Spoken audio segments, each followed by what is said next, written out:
আসসালামু আলাইকুম, সবাইকে স্বাগত জানাচ্ছি লাইভ এমসিকিউ উইকলি বুলেটিনে। চলুন শুরুতেই দেখে নেওয়া যাক কী কী থাকছে আমাদের আজকের এপিসোডে। বাংলাদেশ বিষয়াবলিতে থাকছে দুটো রিসেন্ট জাতীয় পুরস্কার, স্বাধীনতা পুরস্কার এবং অদম্য নারী পুরস্কার সহ অন্যান্য যে গুরুত্বপূর্ণ হাইলাইটসগুলো। এছাড়া আন্তর্জাতিক বিষয়াবলী অংশের লিড নিউজে থাকছে আন্তর্জাতিক বিচার আদালত এবং বৈশ্বিক সন্ত্রাসবাদ সূচক, যেটি রিসেন্টলি ঘোষণা করা হয়েছে, এই বিষয় নিয়ে একটি প্রতিবেদন এবং অন্যান্য যেই নিয়মিত বিষয়। এছাড়া আমাদের ফিচার, সায়েন্স অ্যান্ড টেকনোলজি কিংবা ইতিহাসের পাতায় এই সপ্তাহ সহ অন্যান্য সব ফিচারগুলোই থাকছে। সবাইকে আরও একবার স্বাগত জানাচ্ছি লাইভ এমসিকিউ উইকলি বুলেটিনের আজকের এই 108তম পর্বে। আপনাদের সাথে আছি আমি ইহতিশামুল আলম মারুফ। আশা করছি যে আপনারা সবাই ভালো আছেন, সুস্থ আছেন। আমাদের আজকের এই পর্বটি প্রচারিত হচ্ছে যথারীতি আমাদের অফিসিয়াল ফেসবুক পেজ এবং ইউটিউব চ্যানেল থেকে। আপনারা কে কোথা থেকে শুনছেন এবং ঠিকমতো শুনতে পাচ্ছেন কিনা? গত এপিসোডে সম্ভবত সাউন্ডে কিছু প্রবলেম হয়েছিল। আজকে আমাকে আপনারা ঠিকমতো শুনতে পাচ্ছেন কিনা অনুগ্রহ করে একটু কমেন্ট করে জানাবেন। লাইভ এমসিকিউ উইকলি বুলেটিনে আমরা চেষ্টা করি প্রতি সপ্তাহের দিনগুলোতে ঘটে যাওয়া জাতীয় এবং আন্তর্জাতিক পরিমণ্ডলের সকল রাজনৈতিক, অর্থনৈতিক এবং চাঞ্চল্যকর সব ঘটনাকে প্রতিযোগিতামূলক পরীক্ষা উপযোগী রূপে উপস্থাপন করতে। পুরো সপ্তাহের সবচেয়ে গুরুত্বপূর্ণ বিষয়গুলো আমরা তথ্যবহুল এবং সংক্ষিপ্তভাবে আপনাদের সামনে পরিবেশন করি। আমরা একই সাথে ডাইনামিক তথ্যগুলো যেরকম দেই, পাশাপাশি আমরা ক্লাসিক বা ওই সংক্রান্ত মৌলিক তথ্যগুলো আপনাদেরকে দিয়ে দেওয়ার চেষ্টা করি এবং আলোচ্য যে বিষয় সেগুলোর উপরে থাকে কুইজ। এবং আপনাদের জ্ঞাতার্থে বলে দেই যে আমাদের আজকের প্রচারিত এই লাইভ এমসি উইকলি বুলেটিন এবং আমাদের যে এই ক্লাসের উপরে যে পিডিএফ দেওয়া হবে, সেই পিডিএফ, নিউজ স্পিকার এবং ভিডিও ক্লাস সব কিছু মিলে কিন্তু প্রতি সপ্তাহে একটা কারেন্ট নিউজ, আমাদের যেই এক্সাম বাটনটা রয়েছে সেইখানে কিন্তু আপনারা পরীক্ষা দিতে পারবেন আমাদের অ্যাপ থেকে, এবং সেই পরীক্ষায় অংশগ্রহণ করার মধ্য দিয়ে আপনি এই সপ্তাহে ঘটে যাওয়া সমস্ত সাধারণ জ্ঞানের আপডেটগুলো পেয়ে যাবেন। এবং এই আপডেটসগুলো কিন্তু আপনাকে এগিয়ে রাখবে প্রতিযোগিতামূলক পরীক্ষার সবগুলো ধাপে, প্রিলি থেকে শুরু করে একদম ভাইবা পর্যন্ত। চলুন কথা না বাড়িয়ে শুরু করছি আজকের মূল আয়োজন। আচ্ছা, ধন্যবাদ, কয়েকজন কমেন্ট করেছেন তাদের সাউন্ড ঠিক আছে এবং আচ্ছা ধন্যবাদ।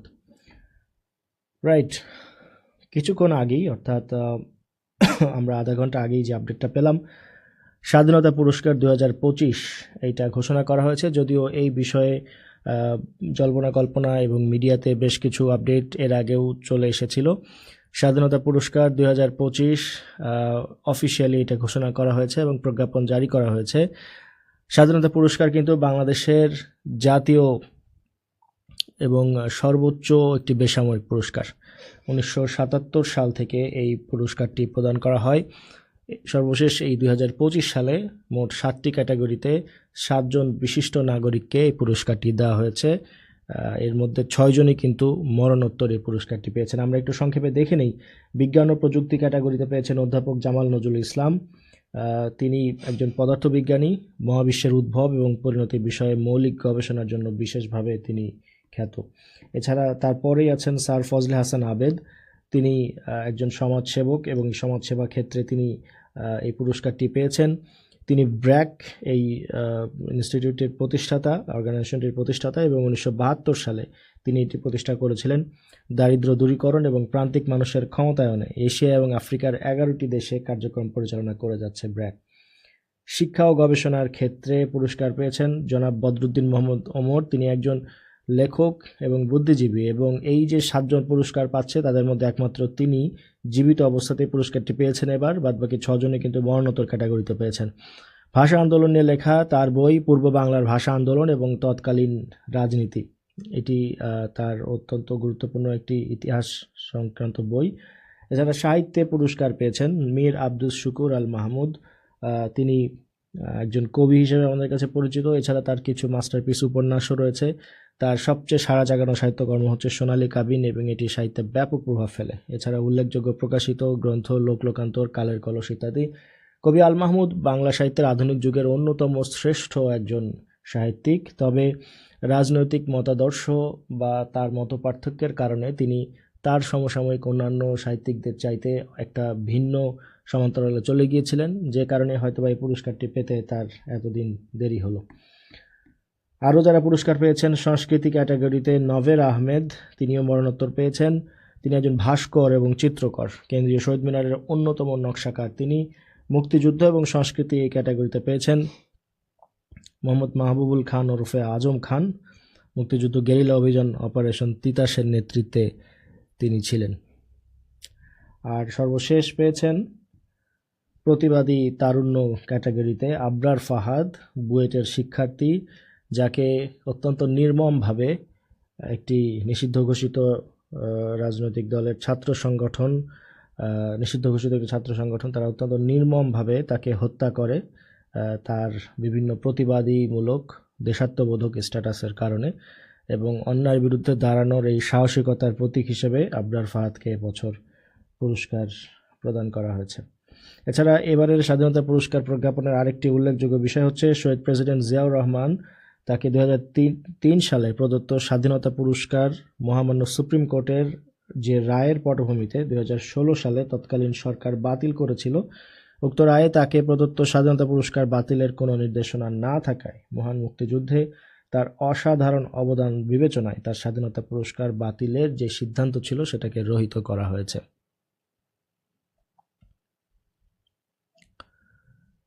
রাইট, এই নিয়ে আমাদের একটা ইনফোগ্রাফিও করা হবে, সেটা আপনারা অতি সত্বর দেখতে পারবেন আমাদের পেজে এবং পিডিএফ সেকশনে। জাতীয় মুক্তি কাউন্সিলের সভাপতি বদরুদ্দিন ওমর রিসেন্টলি বলেছেন 1973 সাল থেকে তাকে বিভিন্ন সরকারি এবং বেসরকারি সংস্থা থেকে পুরস্কার দেওয়া হয়েছে, কিন্তু সেগুলোর কোনোটি তিনি গ্রহণ করেননি। এবং বর্তমান অন্তর্বর্তীকালীন সরকার তাকে স্বাধীনতা পুরস্কার দেওয়ার যে ঘোষণা দিয়েছে এটাতে তিনি ধন্যবাদ জানিয়েছেন, কিন্তু এই পুরস্কারও তিনি গ্রহণ করবেন না বলে জানিয়ে দিয়েছেন। স্বাধীনতা পুরস্কার সংক্রান্ত আপডেটটা জানিয়ে দিলাম। এবারে আরেকটা পুরস্কার, অদম্য নারী পুরস্কার। এই পুরস্কারটিও তুলে দিয়েছেন আন্তর্জাতিক নারী দিবস, যেটি ছিল 8 মার্চে। সেই দিবসে এই অদম্য নারী পুরস্কারটি তুলে দিয়েছেন বাংলাদেশের অন্তর্বর্তীকালীন সরকারের প্রধান উপদেষ্টা প্রফেসর মোহাম্মদ ইউনূস। ক্যাটাগরিগুলো ছিল শিক্ষা, কর্মক্ষেত্র, সফল জননী, জীবন সংগ্রাম, সমাজ উন্নয়ন, বিশেষ সম্মাননা এবং সমাজ উন্নয়নে মোহাম্মদ মহিন ওরফে মোহনা, তার পুরস্কার প্রাপ্তি নিয়ে কিন্তু সামাজিক যোগাযোগ মাধ্যম বেশ আলোচনা সমালোচনায় ভরপুর ছিল গত সপ্তাহটিতে। রাইট, এবারে আরেকটা বিষয় সংক্ষেপে জানাবো। ইউনিসেফ, প্ল্যান ইন্টারন্যাশনাল এবং ইউএন উইমেনের একটা প্রতিবেদন, যেটা এই 8 মার্চ বা নারী দিবস উপলক্ষেই তারা এই প্রতিবেদনটা প্রকাশ করেছে, যেখানে বাল্য বিবাহে বাংলাদেশের অবস্থান, সেখানে তারা দেখিয়েছে যে বিশ্বে বাল্য বিবাহে বাংলাদেশের অবস্থান 8ম এবং এশিয়া মহাদেশে এই অবস্থান হচ্ছে একদম প্রথম। প্রতিবেদন অনুযায়ী আরও বলা হচ্ছে যে 20 থেকে 24 বছর বয়সী নারীদের 51.4% বিয়ে হয়েছে 18 বছর হওয়ার আগে। 24% নারী 18 বছর পূর্ণ হওয়ার আগেই সন্তান জন্ম দিয়েছে। এছাড়া 15 থেকে 19 বছর বয়সী কিশোরী তরুণী মেয়েদের 28% আগের 12 মাসের মধ্যে তাদের সঙ্গীর দ্বারা বিভিন্ন রকম সহিংসতার শিকার হয়েছে। মাত্র 47% জেনে বুঝে তারা প্রজনন সংক্রান্ত বিভিন্ন সিদ্ধান্ত গ্রহণ করতে পারে। রাইট, বাংলাদেশ বিষয়াবলী সংক্রান্ত টুকরো কিছু খবর এবার সংক্ষেপে জানিয়ে দিব। প্রথমে হচ্ছে সংশোধিত বার্ষিক উন্নয়ন কর্মসূচির পরিমাণ 2024-25 অর্থ বছরে 2,65,000 কোটি টাকার এডিপি নেওয়া হয়েছিল, কিন্তু কাঙ্ক্ষিত হারে বাস্তবায়ন না হওয়ায় এর আকার কমানো হয়েছে। মূল এডিপি থেকে ব্যয় কমানো হয়েছে 18% এবং পরিমাণ কমানো হয়েছে 49,000 কোটি টাকা, এবং এতে সংশোধিত বার্ষিক উন্নয়ন কর্মসূচির আকার দাঁড়িয়েছে 2,16,000 কোটি টাকা। সংশোধিত এডিপিতে বরাদ্দের দিক থেকে শীর্ষে আছে পরিবহন এবং যোগাযোগ খাত। গত কয়েকদিন ধরেই জাতীয় দৈনিকগুলোতে অনেকেই আপডেট দেখতে পেয়েছেন ভূমিকম্পের, অনেকে ফিল করেছেন। রাজধানী ঢাকা সহ বাংলাদেশের বিভিন্ন স্থানে ভূমিকম্প অনুভূত হয়েছে, যদিও মাত্রা বিভিন্ন রকম ছিল, স্বল্প মাত্রায় ছিল বা মাঝারি মাত্রায় ছিল। বাংলাদেশের আশেপাশে এবং দেশের ভেতরেও এই ভূমিকম্পের যেই পরিমাণ বা ভূমিকম্পের নিউজ এগুলো বেড়ে যাচ্ছে। আবহাওয়া অধিদপ্তর হিসাব অনুযায়ী গত 2024 সালে দেশে এবং আশেপাশের বিভিন্ন এলাকায় প্রায় 53টি ভূমিকম্প হয়েছে, এবং এটা ছিল গত 8 বছরের মধ্যে সর্বোচ্চ। ভৌগোলিকভাবে বাংলাদেশের উত্তর পূর্বের সিলেট থেকে কক্সবাজার পর্যন্ত ভারত ও মিয়ানমার সীমান্তবর্তী এলাকা এবং হিমালয়ের পাদদেশের এলাকাগুলো ভূমিকম্প প্রবণ। 2007 সাল থেকে 13টি ভূমিকম্প পর্যবেক্ষণ ইউনিটের মাধ্যমে ভূমিকম্প সংশ্লিষ্ট তথ্য সংগ্রহ করা হয়। প্রবাসীদের আয়ের জন্য এক বিশেষ আর্থিক সেবা প্ল্যাটফর্ম বীর এটা চালু করেছে বাংলাদেশ ফাইন্যান্স। প্ল্যাটফর্মের মাধ্যমে গ্রাহকরা সঞ্চয় ও বিনিয়োগ সুবিধা পাবেন। এছাড়া গ্রাহক ও তাদের পরিবারের সদস্যদের জন্য হোম লোন, এসএমই লোন, নারী উদ্যোক্তা ঋণ এবং কৃষি ঋণ পাওয়া যাবে এই প্ল্যাটফর্মটিতে। এই ধরনের এই নামটা গুরুত্বপূর্ণ, পরীক্ষার ক্ষেত্রে আসতে পারে। প্রবাসীদের জন্য যে বিশেষ আর্থিক সেবা প্ল্যাটফর্ম, এটার নাম করা হচ্ছে বীর। প্রবাসী যারা রয়েছেন, যারা যেই তাদের কষ্টার্জিত ঘামে অর্জিত যেই রেমিটেন্স, সেটি কিন্তু দেশের অর্থনীতিকে সচল রাখতে সহায়তা করে, তাদের জন্য বর্তমান অন্তর্বর্তীকালীন সরকার বিভিন্ন রকম অ্যাপ্রিসিয়েশন নিচ্ছে। তারই ধারাবাহিকতাতে এই উদ্যোগটা আমরা দেখতে পেলাম। এছাড়া ইন্টারিম গভর্নমেন্টের যেই নতুন শিক্ষা উপদেষ্টাতে পরিবর্তন আনা হয়েছে, ওয়াহিদুদ্দিন মাহমুদ, যিনি একই সাথে শিক্ষা এবং অর্থ মন্ত্রণালয়, পরিকল্পনা মন্ত্রণালয়ের দায়িত্বে ছিলেন, তিনি শিক্ষা মন্ত্রণালয়ের দায়িত্বটা ছেড়ে দিয়েছেন এবং এরপরে কিন্তু সিআর আবরারকে বা রফিকুল সিআর আবরার, যিনি ঢাকা ইউনিভার্সিটির টিচার এবং মানবাধিকার কর্মী, তাকে দায়িত্ব দেওয়া হয়েছে। এছাড়া বর্তমানে প্রধান উপদেষ্টা সহ অন্তর্বর্তীকালীন সরকারের উপদেষ্টা দাঁড়ালো 23 জনে। ছাত্র জনতার অভ্যুত্থানকালে সংঘটিত প্রামাণ্য ঘটনা প্রবাহের ধারণ করা অডিও এবং ভিজুয়াল ফুটেজ দেশি বিদেশি বিভিন্ন প্রতিষ্ঠান থেকে সংগ্রহ করে প্রায় 300টি প্রামাণ্য চিত্র নির্মাণের ঘোষণা দিয়েছে অন্তর্বর্তীকালীন সরকারের সংশ্লিষ্ট মন্ত্রণালয় এবং অধিদপ্তরগুলো। এবং 2024-এর এই অভ্যুত্থানের অডিও ভিজুয়াল দলিল সংগ্রহ সংরক্ষণ শিরোনামে এই প্রকল্পটি বাস্তবায়নে প্রায় 37 কোটি টাকা ব্যয় হবে। আইন শৃঙ্খলা পরিস্থিতি স্বাভাবিক রাখতে মেট্রোপলিটন পুলিশের অর্ডিন্যান্স 1976 অনুযায়ী সহযোগী পুলিশ বা অক্সিলারি ফোর্স নিয়োগ করতে যাচ্ছে ডিএমপি কমিশনার শেখ মোহাম্মদ সাজ্জাদ আলীর এক বক্তব্যতে এরকম জানা যাচ্ছে। এবং এই সহযোগী বা অক্সিলারি ফোর্স, এটা পৃথিবীর বিভিন্ন দেশেই কিন্তু দেখা যায়, এটা যে নতুন কনসেপ্ট এরকম নয়। পৃথিবীর বিভিন্ন দেশেই কিছু ট্রেনিং এবং কিছু সিস্টেমের মধ্য দিয়ে তারা মূল পুলিশ বাহিনীকে সহায়তা করে থাকে। তারা আইন শৃঙ্খলার রক্ষা, আটক বা নিয়মিত টহলের মতো দায়িত্বগুলো পালন করতে পারবে। তবে ঠিক কী প্রক্রিয়াতে এটা শুরু হবে এবং কবে থেকে এটা শুরু হচ্ছে, এটা এখনও জানা যায়নি। আচ্ছা, আরেকটা টুকরো খবর রয়েছে যেটা ইন্টারন্যাশনাল নিউজের থাকার কথা, এখানে চলে এসেছে। ফিলিপাইনের সাবেক প্রেসিডেন্ট দুর্তার্তে তাকে গ্রেফতার করা হয়েছে। আইসিসি তথ্য অনুযায়ী 79 বছর বয়সী দুর্তার্তের বিরুদ্ধে হত্যার মধ্য দিয়ে এই অভিযোগটা আনা হয়েছে। এটা ইন্টারন্যাশনাল নিউজ ছিল, সেই সময় আমি আবার জানিয়ে দেব প্রয়োজনে। আচ্ছা, প্রিয় দর্শক শ্রোতা এবং শিক্ষার্থীরা, সময় হয়ে গেল আমাদের প্রথম কুইজের। আজকে এই পর্যন্ত যে বিষয়গুলো আলোচনা করলাম তারপরে এই কুইজটি দেওয়া হবে। আপনারা এই কুইজে অংশ নিতে পারবেন, সঠিক উত্তরটি আমাকে কমেন্টে জানিয়ে পারবেন। বাল্য বিবাহ প্রতিরোধে হেল্পলাইন নম্বর কোনটি? বাল্যবিবাহ এবং এই নিয়ে ইউনিসেফের একটি প্রতিবেদনের কথা আমি বলছিলাম। বাল্যবিবাহ প্রতিরোধে হেল্পলাইন নম্বর কোনটি? অপশন ক 109, অপশন খ 103, অপশন গ 999 এবং অপশন ঘ 105।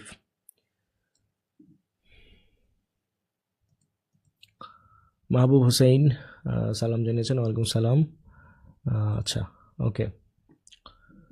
প্রথম কুইজ আজকের, বাল্যবিবাহ প্রতিরোধে হেল্পলাইন নম্বর কোনটি? গত 8ই মার্চ ছিল বিশ্ব নারী দিবস এবং বিশ্ব নারী দিবস উপলক্ষে একটি পুরস্কার, অদম্য নারী এবং ইউনিসেফের করা একটি প্রতিবেদন, এবং সেই প্রতিবেদনে দেখা গেছে যে বাংলাদেশ বিশ্বে 8ম এবং এশিয়াতে প্রথম বাল্যবিবাহের দিক থেকে। সেই প্রেক্ষিতেই কিন্তু আমরা বাল্যবিবাহ নিয়ে আলোচনা করেছিলাম, সংক্ষেপে কিছু আপডেটস জানিয়েছিলাম। বাল্যবিবাহ প্রতিরোধে হেল্পলাইন নম্বর কোনটি? উত্তরের আশা করছি। রাইট, সঠিক উত্তরটি হচ্ছে অপশন ক 109। রাইট, বাল্যবিবাহ প্রতিরোধে এই যে ইয়েতে রয়েছে, এই হেল্পলাইন নম্বরটি দিয়ে কিন্তু বাল্যবিবাহ প্রতিরোধে সংশ্লিষ্ট সরকারি যারা রয়েছেন তাদের সহায়তা নেওয়া যাবে। আপনারা জানেন যে এছাড়া 999 এটা বাংলাদেশের জরুরি কল সেন্টার, এবং আরও যেগুলো রয়েছে 105, এটা হচ্ছে জাতীয় পরিচয়পত্র তথ্য কল সেন্টার। এরপরে 103 নাম্বারে যেটা দেখতে পাচ্ছি, এছাড়া এটি নির্দিষ্ট কোনো নম্বর নয়। এছাড়া যদি আপনারা 1333-তে কল করেন, সেটা হচ্ছে জাতীয় তথ্য বাতায়ন কল সেন্টার। বাংলাদেশের যে কোনো তথ্য জানতে ও সরকারি কর্মকর্তাদের সাথে কথা বলতে এই 333-তে কল দিতে পারবেন। তো আলোচ্য প্রশ্নের উত্তর ছিল অপশন ক 109। এবারে চলে আসি আন্তর্জাতিক বিষয়াবলী সংক্রান্ত বিভিন্ন খবরে। প্রথমেই থাকবে গ্লোবাল টেরোরিজম ইন্ডেক্স বা বৈশ্বিক যে সন্ত্রাসবাদ সূচকের প্রতি বছর যে রিপোর্টটি পেশ করা হয়, এবছরের সেই রিপোর্টটি নিয়ে একটি প্রতিবেদন। গতবারের ধারাবাহিকতাতে এবারও বৈশ্বিক সন্ত্রাসবাদ সূচকের শীর্ষে অবস্থান করছে বুরকিনা ফাসো নামের এই দেশটি। এবং এই যে গ্লোবাল টেরোরিজম ইন্ডেক্স, এই প্রতিবেদনটা প্রকাশ করে থাকে institute for economic and peace, IEP, যেটা একটা স্বাধীন, অরাজনৈতিক এবং অলাভজনক গবেষণা প্রতিষ্ঠান। এটি 2007 সালে প্রতিষ্ঠিত হয়। এটার প্রধান কার্যালয় সিডনি, অস্ট্রেলিয়াতে। এর অফিস হচ্ছে new York, Brussels, the Hague, Mexico city এবং নাইরোবিতে অবস্থিত। তাদের মিশন হচ্ছে বৈশ্বিক শান্তি, সন্ত্রাসবাদ এবং সংঘাতের অর্থনৈতিক প্রভাব বিশ্লেষণ করা। তাদের প্রকাশিত অন্যান্য আরও সূচকের মধ্যে রয়েছে বিশ্ব শান্তি সূচক বা global piece index, positive piece index, PPI ইত্যাদি। আচ্ছা, তো বর্তমানে যেই ইয়েটা রয়েছে বা যে সূচকটা রয়েছে, সেখানে কিন্তু বাংলাদেশের অবস্থান 35তম, এবং বাংলাদেশ, যুক্তরাষ্ট্র, ভারত, পাকিস্তান এদেরকে পেছনে ফেলে কিন্তু এই অবস্থানে রয়েছে। বাংলাদেশের জিটিআই স্কোর হচ্ছে 3.030, এবং 2024 সালের তুলনায় বাংলাদেশের এক ধাপ উন্নতি হয়েছে। বাংলাদেশে সন্ত্রাসবাদের বর্তমান অবস্থা জিটিআই 2025 অনুসারে 2025 সালের যে রিপোর্টটা বলছে যে বাংলাদেশের সন্ত্রাসবাদের প্রভাব কম এবং লো ইম্প্যাক্ট পর্যায়ে রয়েছে। সাম্প্রতিক বছরগুলোতে বাংলাদেশের সন্ত্রাসী হামলার সংখ্যা উল্লেখযোগ্যভাবে হ্রাস পেয়েছে। এছাড়া সরকার এবং আইনশৃঙ্খলা বাহিনীর কার্যকর পদক্ষেপের ফলে উগ্রবাদী বিভিন্ন কার্যক্রম সেগুলো নিয়ন্ত্রণে রয়েছে। বাংলাদেশে উগ্রবাদী সংগঠনগুলোর তৎপরতা তুলনামূলক কমেছে, তবে বিচ্ছিন্ন কিছু ঘটনা এখনও রয়েছে। প্রতিবেশী দেশগুলোর তুলনায় বাংলাদেশের অবস্থান যদি আমরা দেখি, ভারত, পাকিস্তান রয়েছে দ্বিতীয় অবস্থানে, আফগানিস্তান নবম অবস্থানে, ভারত 14তম পজিশনে, বাংলাদেশ যেমনটি বলছিলাম 35তমতে রয়েছে, নেপাল 68তম এবং ভুটান, শ্রীলঙ্কা তারা রয়েছে 100তম পজিশনে।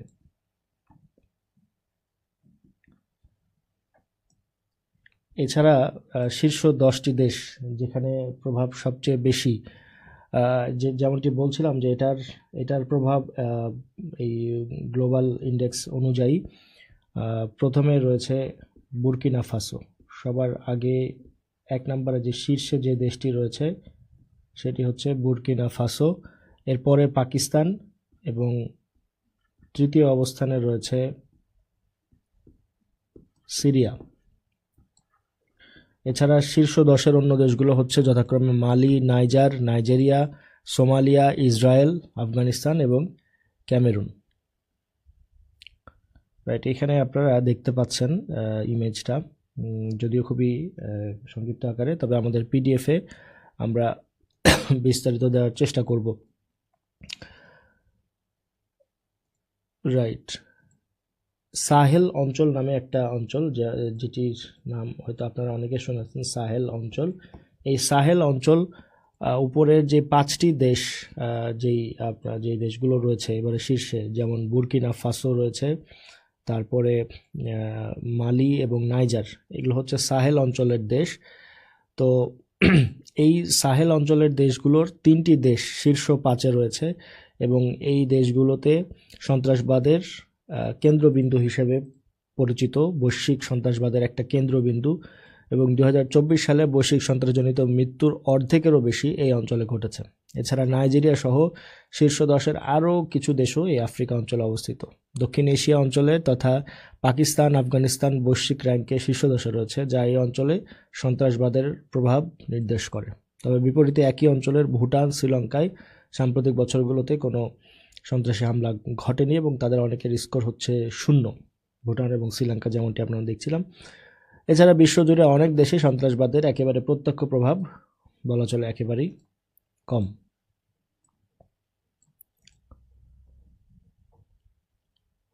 রাইট, এবারে চলে যাচ্ছি পরবর্তী আন্তর্জাতিক বিষয়গুলি সংক্রান্ত সংবাদে।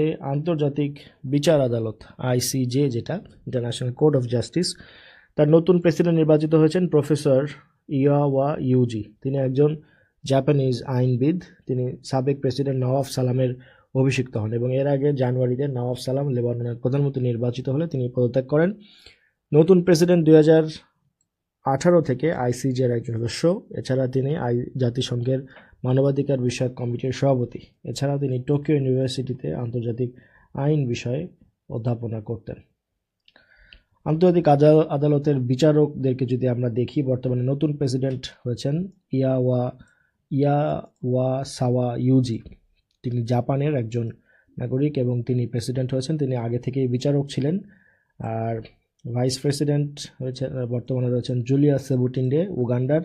অন্যরা রয়েছেন পৃথিবীর বিভিন্ন দেশের। তো আপনারা জানেন যে আন্তর্জাতিক অপরাধ আদালত ইন্টারন্যাশনাল কোর্ট অফ জাস্টিস যেটা, সেটা কিন্তু জাতিসংঘের প্রধান বিচার বিভাগীয় সংস্থা এবং এটা 1945 সালে সান ফ্রান্সিসকো সম্মেলন দ্বারা গঠিত হয়েছিল। এটি 15 জন বিচারক নিয়ে গঠিত। 15 জন বিচারক নিরাপত্তা পরিষদ দ্বারা 9 বছর মেয়াদের জন্য নির্বাচিত এবং এর সদর দপ্তর নেদারল্যান্ডের হেগে অবস্থিত। তো সাধারণত এর বিচারক সংখ্যা হচ্ছে 15 জন। 15 জন বিচারক সংখ্যা, এবং যারা প্রায় 9 বছরের জন্য বিচারক থাকেন। আর যিনি প্রেসিডেন্ট হন তার মেয়াদ থাকে 3 বছর। যদিও 15 জন বিচারক বর্তমানে নেই। নওয়াব সালাম পদত্যাগ করার পরে একজনের একটি বিচারকের আসন শূন্য হয়েছে। হয়তো খুব দ্রুতই সেই শূন্য আসনটি পূরণ করা হবে। এই আদালতটি সাধারণত গণহত্যা, যুদ্ধাপরাধ এবং মানবতার বিরুদ্ধে অপরাধ ইত্যাদি অপরাধের জন্য দায়ীদের অভিযুক্ত করে থাকে। এবারে আমাদের আরেকটি নিয়মিত আয়োজন দেশ পরিচিতি। সেখানে আমরা এই সপ্তাহের আলোচিত একটু দেশ সার্বিয়াকে নিয়ে কথা বলবো।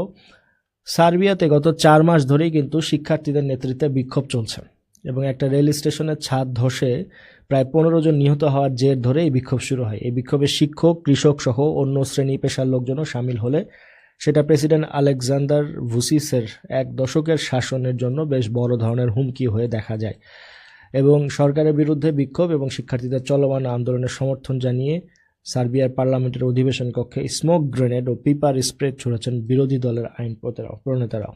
বেশ ইন্টারেস্টিং একটা ব্যাপার। সার্বিয়াকে এক নজরে দেখে নিই আমরা। সার্বিয়া হচ্ছে পুরো নাম সার্বিয়া প্রজাতন্ত্র। এর রাজধানী এবং সবচেয়ে বড় শহর হচ্ছে বেলগ্রেড। দাপ্তরিক ভাষা সার্বিয়ান ভাষা। সরকার পদ্ধতি হচ্ছে ইউনিটারি পার্লামেন্টারি কনস্টিটিউশনাল রিপাবলিক। আয়তন হচ্ছে প্রায় ৭৭,৪৭৪ বর্গ কিলোমিটার। জনসংখ্যা ৭০,৫৮,৩২২। এর মুদ্রার নাম হচ্ছে সার্বিয়ান দিনার এবং এটা জাতিসংঘে যোগদান করে 1 নভেম্বর 2000 সালে। প্রায় বিভিন্ন প্রতিযোগিতামূলক পরীক্ষাতে বিভিন্ন দেশ থেকে বিভিন্ন দেশের মৌলিক কিছু তথ্য, যেমন তার মুদ্রা, তার রাজধানী কিংবা অন্যান্য বিভিন্ন পার্লামেন্ট সংক্রান্ত তথ্য এসে থাকে। তো এই প্রশ্নগুলো আসলে পিক করা হয় যে দেশগুলো আলোচনায় থাকে, নানা কারণে আলোচনায় সমালোচনায় থাকে সেই দেশগুলো থেকে। তো এরকমই একটি চিন্তা থেকে আমরা প্রতি সপ্তাহে আলোচিত দেশগুলোর সংক্রান্ত বিভিন্ন ধরনের আপডেট বা বিভিন্ন ধরনের মৌলিক তথ্য আপনাদেরকে দেওয়ার চেষ্টা করি। সার্বিয়ার উত্তরে আপনারা জানেন যে হাঙ্গেরি রয়েছে, পূর্বে রয়েছে রোমানিয়া এবং বুলগেরিয়া, দক্ষিণে রয়েছে মেসিডোনিয়া এবং পশ্চিমে ক্রোয়েশিয়া, মন্টেনেগ্রো, বসনিয়া এবং হার্জেগোভিনা। দক্ষিণ পূর্ব ইউরোপের সবচেয়ে পুরনো শহর হচ্ছে সার্বিয়ার রাজধানী বেলগ্রেড। সার্বিয়ার রাজ্য হিসেবে প্রথম রোম এবং বাইজেন্টাইন সাম্রাজ্যের স্বীকৃতি পায় 1217 খ্রিস্টাব্দে। 1346 খ্রিস্টাব্দ পর্যন্ত এখানে সার্বীয়দের রাজত্ব বহাল ছিল এবং 16 শতাব্দীর মাঝামাঝি এটি অটোম্যানরা দখল করে নেয়। পরের শতাব্দীতে এটি হেবসবার্গ সাম্রাজ্যের অন্তর্ভুক্ত হয় এবং 19বিংশ শতাব্দীর শুরুর দিকে এই অঞ্চলের প্রথম সাংবিধানিক রাজতন্ত্র হিসেবে আত্মপ্রকাশ করে সার্বিয়া। প্রথম বিশ্বযুদ্ধে ব্যাপক ক্ষয়ক্ষতির পর সাবেক হেবসবার্গের ভোজভোডিনা সার্বিয়ার সঙ্গে একীভূত হয়। পরে দক্ষিণের স্লাভিক জনগোষ্ঠীকে নিয়ে তারা যুগোস্লাভিয়া প্রতিষ্ঠা করে। 1990 সালে যুদ্ধের পর যুগোস্লাভিয়া ভেঙে যায়। 1992 সালে মন্টিনিগ্রোর সঙ্গে ইউনিয়ন গঠন করে সার্বিয়া এবং আত্মপ্রকাশ করে সার্বিয়া অ্যান্ড মন্টিনিগ্রো নামে। এবং সার্বিয়ার পরবর্তীতে আরও একটি ভাঙন দেখা যায় এবং সেটি 2008 সালে হয়। স্বাধীনতার ঘোষণা দিয়েছিল কসোভার পার্লামেন্ট। বর্তমানে সার্বিয়ার পুরো নাম হচ্ছে সার্বিয়ার প্রজাতন্ত্র। আন্তর্জাতিক অংশে আরও খবর রয়েছে। মধ্যপ্রাচ্য পরিস্থিতি নিয়ে বেশ কিছু আপডেট আপনাদেরকে জানিয়ে দিব। নিরাপত্তা বাহিনীর দেশটির উপকূল বরাবর, সিরিয়ার কথা বলছি, উপকূল বরাবর অব্যাহত সহিংসতায় আলাভি নামে সংখ্যালঘু একটা সে দেশের জাতিগোষ্ঠীর শত শত বেসামরিক লোককে হত্যা করেছে বলে অভিযোগ জানিয়েছে এবং গত কয়েকদিনে প্রায় 1200-র বেশি মানুষ ইতিমধ্যে মারা গেছে, যেটা ডিসেম্বরে বিদ্রোহীদের দ্বারা আসাদ সরকারের উৎখাতের পর থেকে বর্তমানে সিরিয়ার সবচেয়ে বড় ভয়াবহ সহিংসতার ঘটনা। এবং ইসলামপন্থী নেতৃত্বাধীন সরকারি যে নিরাপত্তা বাহিনীর প্রায় 125 জন সদস্য এবং আসাদের সমর্থক 148 জন যোদ্ধা নিহত হয়েছে। এই আলাউই যেই গোষ্ঠীটা, এরা কিন্তু যেই সিরিয়ার পলাতক নেতা আসাদ যেই ধর্মাবলম্বী শিয়া গোষ্ঠীর একটা বিশেষ ধারা, সেই ধারার লোকেরাই কিন্তু হচ্ছে এই আলাউইরা। এছাড়া আমরা সিরিয়া নিয়ে আরও আপডেট আছে, তার আগে একটু সংক্ষেপে ইসরায়েল হামাসের বিষয়টা নিয়ে বলে নিই। গাজাতে যুদ্ধবিরতির দ্বিতীয় পর্যায় শুরু করবার জন্য সম্মত হয়েছে ইসরায়েল এবং হামাস।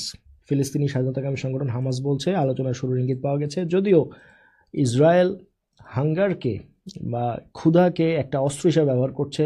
তারা নিয়মিত যে সাহায্য, যেই খাদ্য ত্রাণ সরবরাহ, সেটাও কিন্তু তারা প্রায় বন্ধ করে দিচ্ছে এমন অভিযোগ পাওয়া যাচ্ছে এবং যুদ্ধবিরতি এগিয়ে যাচ্ছে। ইতিমধ্যে গাজার যে পুনর্গঠনে বিকল্প একটি সমর্থন দিয়েছে মিশরের পক্ষ থেকে। আরব লীগের সম্মেলনে মিশর এই প্রস্তাবটাকে উপস্থাপন করে এবং এইটাকে ওআইসির পক্ষ থেকে গ্রহণ করা হয়েছে এবং ওআইসিতে কিন্তু সিরিয়া ইতিমধ্যে তার যে সদস্যপদ সেটা ফেরত পেয়েছে। 2012 সালে সিরিয়ার যেই পলিটিক্যাল টার্মোয়েল এবং ইনস্টেবিলিটির কারণে সিরিয়ার সদস্যপদকে স্থগিত করেছিল ওআইসি এবং বর্তমানে ওআইসির সদস্য হচ্ছে 57টি এবং যদি এই সিরিয়া যদি ফেরত পায় তাহলে সেটি হয়ে যাবে মোট সদস্য 58টি।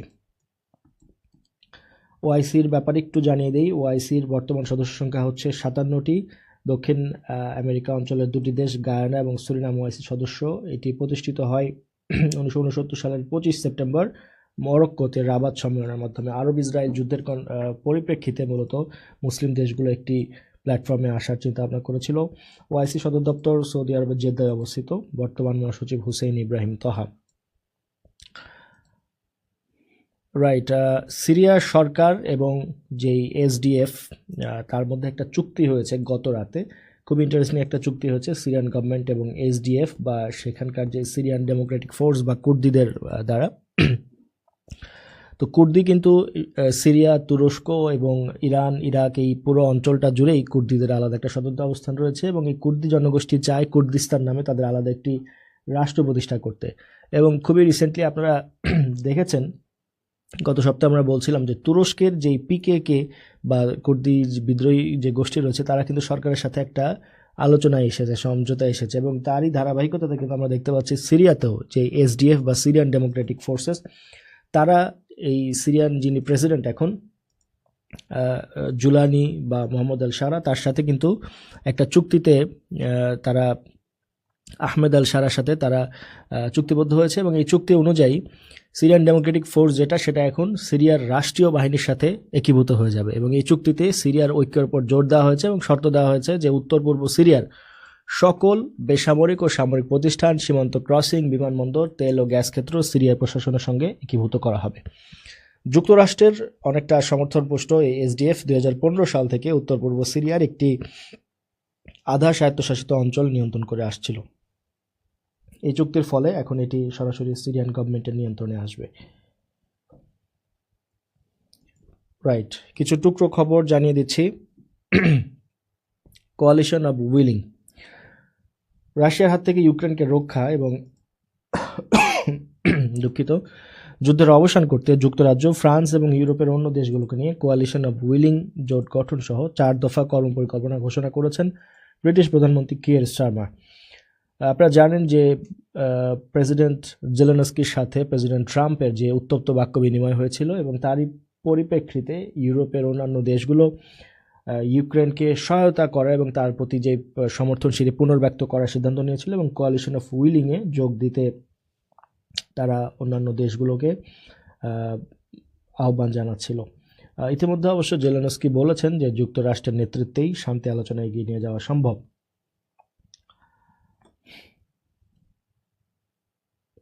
রাইট।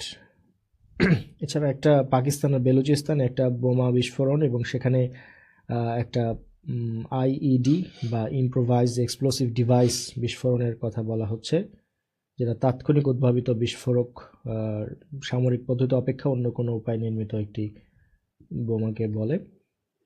আচ্ছা, এছাড়া আন্তর্জাতিক অঙ্গনের আরও কিছু খবর। 2026 বিশ্বকাপ টাস্ক ফোর্সের প্রধান হয়েছেন যুক্তরাষ্ট্রের প্রেসিডেন্ট ডোনাল্ড ট্রাম্প। যুক্তরাষ্ট্রের ভাইস প্রেসিডেন্ট জেডি ভ্যান্সকে কমিটিতে ভাইস চেয়ারম্যান করা হয়েছে। মার্কিন প্রেসিডেন্টের কার্যালয় হোয়াইট হাউসে ফিফার সভাপতি বর্তমানে যিনি রয়েছেন জিয়ান্নি ইনফান্তিনোর সাক্ষাতের দিনে এই টাস্ক ফোর্স গঠন করা হয়েছে। আগামী বছরের জুন জুলাই 23তম বিশ্বকাপ অনুষ্ঠিত হবে যৌথভাবে যুক্তরাষ্ট্র, মেক্সিকো ও কানাডায়। কানাডার নতুন প্রধানমন্ত্রী নির্বাচিত হয়েছেন। আরেকটা তাৎপর্যপূর্ণ খবর, মার্ক কার্নি তিনি বিদায়ী প্রধানমন্ত্রী জাস্টিন ট্রুডোর স্থলাভিষিক্ত হবেন এবং প্রধানমন্ত্রী হিসেবে তার এই নামটি ঘোষণা করেছেন লিবারেল পার্টির president Sachit Mehra. Mark Carney bank of কানাডার গভর্নর ছিলেন। এছাড়া ব্যাংক অফ ইংল্যান্ডেও তিনি কাজ করেছেন, নেতৃত্ব দিয়েছেন।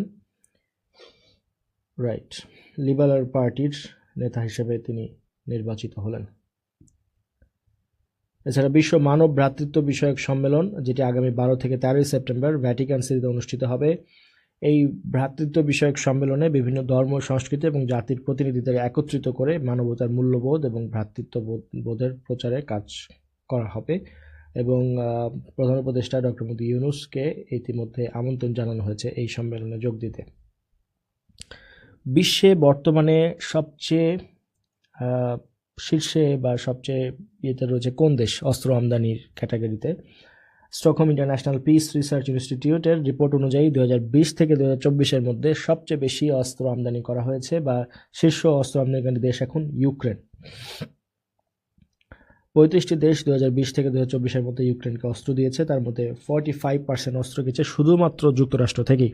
উল্লেখ্য যে বিশ্বে অস্ত্র রপ্তানির ক্ষেত্রে 1 নম্বরে রয়েছে যুক্তরাষ্ট্র। 2020 থেকে 2024-এর মধ্যে মোট অস্ত্র রপ্তানির 43% কিন্তু আমেরিকা থেকেই হয়ে থাকে। এবারে জানিয়ে দেব কিছু দিবস প্রতিবাদের খবর। জাতীয় পাট দিবস, যেটি ছিল 6 মার্চে, পাটের সঙ্গে স্বাধীনতা এবং মুক্তিযুদ্ধের পটভূমি বিবেচনায় 2016 সাল থেকে প্রতি বছর জাতীয়ভাবে এই দিবসটি পালন করা হয়। এছাড়া আন্তর্জাতিক নারী দিবস, যেটি নিউ ইয়র্কে 1857 সালের 8 মার্চ প্রথমবারের মতন নারী টেক্সটাইল কর্মীরা কর্মসূচির মাধ্যমে মজুরি বৈষম্য ও বৈরী কর্মপরিবেশের প্রতিবাদ জানায়। 1911 সালের 19 মার্চ ডেনমার্ক, অস্ট্রিয়া, জার্মানি ও সুইজারল্যান্ডে প্রথমবারের মতো আন্তর্জাতিক নারী দিবস পালিত হয়। পরবর্তীতে জাতিসংঘ 1975 সালকে আন্তর্জাতিক নারী বর্ষ ঘোষণা করে। একই বছর বিশ্ব স্বাস্থ্য সংস্থাটি প্রথমবারের মতন 8 মার্চকে আন্তর্জাতিক নারী দিবস হিসেবে পালন করে এবং 1977 সাল থেকে জাতিসংঘ এটিকে স্বীকৃতি দেয়।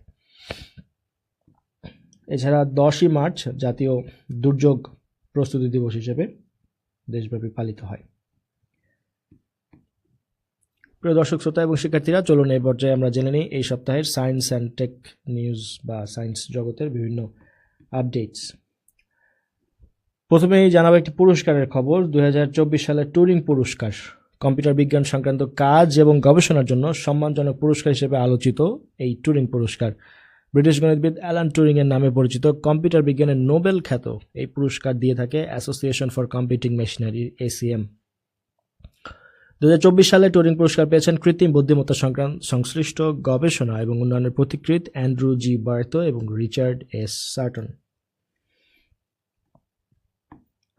বাংলাদেশের সাথে সংশ্লিষ্ট একটা ব্যাপার, বাংলাদেশ স্যাটেলাইট 1, যেটা বঙ্গবন্ধু স্যাটেলাইট 1 এর নাম পরিবর্তন করে এখন বাংলাদেশ স্যাটেলাইট 1 নাম রাখা হয়েছে। নতুন নাম হবে বাংলাদেশ স্যাটেলাইট 1। ডাক ও টেলিযোগাযোগ বিভাগ থেকে 3 মার্চ এই সংক্রান্ত প্রজ্ঞাপন জারি করা হয়। উল্লেখ্য যে 2018 সালের মে মাসে যুক্তরাষ্ট্রের ফ্লোরিডার কেনেডি স্পেস সেন্টার থেকে বঙ্গবন্ধু স্যাটেলাইট 1 উৎক্ষেপণ করা হয় এবং এর মাধ্যমে 57তম দেশ হিসেবে স্যাটেলাইটের ক্লাবে যুক্ত হয়েছিল বাংলাদেশের নাম। ডাক ও টেলিযোগাযোগ মন্ত্রণালয়ের অধীন প্রতিষ্ঠান বিএসসিএল এই স্যাটেলাইটটি পরিচালনা করে। প্রায় যেমনটি আপনারা দেখতে পাচ্ছেন, এটি উৎক্ষেপণ করা হয়েছিল 11 মে 2018 সালে। উৎক্ষেপণের স্থান ছিল কেনেডি স্পেস সেন্টার, ফ্লোরিডা যুক্তরাষ্ট্র থেকে। রকেট হচ্ছে স্পেস এক্স ফ্যালকন 9। অবস্থান হচ্ছে অরবিট 119.1 ডিগ্রি পূর্ব দ্রাঘিমাংশ। নির্মাতা হচ্ছে থ্যালেস এলেনিয়া স্পেস, ফ্রান্সের, এবং পরিচালনা করেছে Bangladesh communication satellite company limited. এটার উদ্দেশ্য এবং কার্যকারিতা যদি আমরা দেখি, টেলিভিশন ব্রডকাস্টিং, দুর্যোগকালীন ব্যবস্থা উন্নয়ন, ডিজিটাল সংযোগ সম্প্রসারণ, ই লার্নিং, ই হেলথ ও টেলিমেডিসিন সেবা প্রদান, উচ্চগতি ইন্টারনেট সেবা প্রদান, প্রতিরক্ষা ও সামরিক যোগাযোগ ব্যবস্থা উন্নতি, বিভিন্ন ক্ষেত্রে কিন্তু এটি সহায়তা করতে পারে।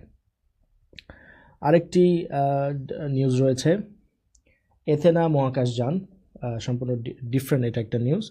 এথেনা যুক্তরাষ্ট্রের বেসরকারি কোম্পানি ইনটিউটিভ মেশিনসের তৈরি দ্বিতীয় কোনো মহাকাশযান, যেটি অস্বাভাবিক অবস্থান থেকে চাঁদে অবতরণ করেছে। এর আগে গত বছরের ফেব্রুয়ারিতে ইনটিউটিভ মেশিনসের জন্য তৈরি ওডিসিয়াস মহাকাশযানটি সফলভাবে চাঁদে অবতরণ করেছিল। চাঁদের পানি এবং বরফের অস্তিত্ব অনুসন্ধানের জন্য কোম্পানিটি মার্কিন মহাকাশ সংস্থা নাসার সঙ্গে যুক্ত হয়ে কাজ করছে, এবং এথেনার নকশা এমনভাবে করা হয়েছে যেন এটা বৈজ্ঞানিক যন্ত্রের সাহায্যে পর্যবেক্ষণ এবং পরিমাপ সংক্রান্ত কাজগুলো 10 দিনের মধ্যে শেষ করতে পারে। এই ছিল আমার হাতে থাকা সায়েন্স অ্যান্ড টেক নিউজ। এবারে চলেন জেনে নেই এই সপ্তাহের স্পোর্টস আপডেটস।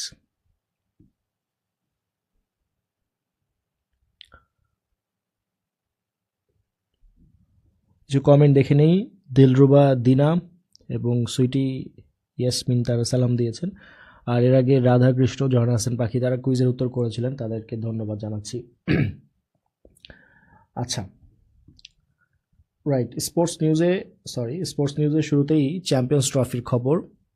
অনেক আশা নিয়ে বাংলাদেশ চ্যাম্পিয়ন্স ট্রফি খেলতে গিয়েছিল, এবং বাংলাদেশের কৃতিত্ব বলতে তারা ডিফেন্ডিং চ্যাম্পিয়ন যে দেশ পাকিস্তানের সাথে তারা এক ম্যাচ ড্র করে পয়েন্ট ভাগাভাগি করতে পেরেছে। এছাড়া বাংলাদেশের অত্যন্ত শোচনীয় পারফরমেন্স আমরা দেখেছি। তবে ওভারঅল আমরা চ্যাম্পিয়ন্স ট্রফির কিছু আপডেটস দেখে নিই, যেগুলো প্রতিযোগিতার পরীক্ষাতে প্রায় এসে থাকে। চ্যাম্পিয়ন্স ট্রফি 2025-এর পুরস্কার তালিকা। এই বছর পুরস্কার জিতেছে ভারত। তারা প্রায় 2.24 মিলিয়ন মার্কিন ডলার পুরস্কার পাবে। রানার্স আপ হয়েছে নিউজিল্যান্ড। ফাইনালের সেরা ক্রিকেটার হচ্ছে রোহিত শর্মা। এছাড়া টুর্নামেন্টের সেরা ক্রিকেটার হচ্ছেন রাচিন রবীন্দ্র। গোল্ডেন ব্যাট, সবচেয়ে বেশি রান যিনি করেছেন তিনিও হচ্ছেন রাচিন রবীন্দ্র। এছাড়া গোল্ডেন বল পেয়েছেন ম্যাট হেনরি, তিনি 4 ম্যাচে প্রায় 10টি উইকেট পেয়েছেন। রাইট, স্পোর্টস নিউজে মূলত ছিল এইটাই। এক যুগ পর কিন্তু ভারত এই চ্যাম্পিয়ন্স ট্রফিতে চ্যাম্পিয়ন হলো। এই টুর্নামেন্টের 9টি আসরের মধ্যে মোট 3বার এইবার নিয়ে ভারত চ্যাম্পিয়ন হলো। 2013 সালে সর্বশেষ ইংল্যান্ডকে হারিয়ে চ্যাম্পিয়ন্স ট্রফি শিরোপা জিতেছিল ভারত। সেই সময় ক্যাপ্টেন ছিল মহেন্দ্র সিং ধোনি, এবং আইসিসির এই ওয়ানডে ফরম্যাটটিতে প্রায় 12 বছর পর চ্যাম্পিয়ন হলো রোহিত শর্মার নেতৃত্বাধীন ভারতীয় ক্রিকেট দল। এবং 2002 সালে টুর্নামেন্টের 3য় আসরে শ্রীলঙ্কার সঙ্গে যৌথভাবে চ্যাম্পিয়ন হয়েছিল ভারতীয় ক্রিকেট দল। রাইট, এবারে জানিয়ে দিব আমাদের আরেকটি ফিচারের খবর, ইতিহাসের পাতায় এই সপ্তাহ, যেখানে আমরা চেষ্টা করি সপ্তাহের এই দিনগুলোতে স্মরণীয় বরণীয় বিভিন্ন ঘটনা এবং বিভিন্ন ব্যক্তিবর্গের খবর, যারা এই দিনগুলোতে এই ঘটনাগুলোর দ্বারা পৃথিবীর ইতিহাসের বিভিন্ন মোড় পরিবর্তন করে দিয়েছিলেন। এরকমই কিছু দিন আমরা দেখতে পাচ্ছি, আজকের এপিসোডেও আছে। 1861 সালের একটি খবর দিয়ে শুরু করছি। সাপ্তাহিক ঢাকা প্রকাশের আত্মপ্রকাশ করা হচ্ছিল এই দিনে।